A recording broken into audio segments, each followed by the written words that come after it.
Next வந்து density. டென்சிட்டினா என்ன?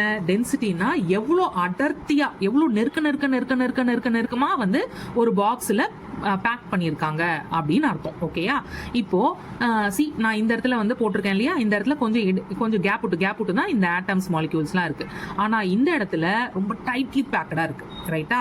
So tightly பேக்கடா இருந்துச்சுன்னா டென்சிட்டி ஜாஸ்தின்னு அர்த்தம். இதே நிறைய ஸ்பேஸ் இருந்துச்சுன்னா ஆட்டம்ஸ் அண்ட் மாலிக்யூல்ஸ்க்கு, அப்போ வந்து ஸ்பேஸ் வந்து டென்சிட்டி வந்து குறைச்சலா இருக்கு அப்படின்னு அர்த்தம். ஓகேயா? ஸோ இந்த கேஸ் ஆஃப் அயர்ன் ராட்ஸ்ல வந்து நீங்க யோசிச்சு பாருங்க, ஒரு பாக்ஸ்ல வந்து அயர்ன் ராட்ஸ் பிளேஸ் பண்றீங்க அப்படின்னா உங்களுக்கு ஸ்பேஸ் வந்து குறைச்சலா தான் இருக்கும் இல்லையா?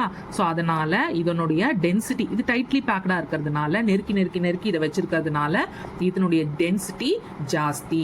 இதே காட்டன்ல வந்து நீங்க காட்டனை வந்து இதுல பேக் பண்ணும்போது அவ்வளோ டைட்டா இருக்காது இல்லையா? அதுல நிறைய கேப் இருக்க தான் செய்யும். ஸோ அது தள்ளி இடைவெளியோட ஸ்பேஸோட இருக்கிறதுனால இதனுடைய டென்சிட்டி வந்து குறைச்சலா இருக்கும். So it is light weight but this is heavy.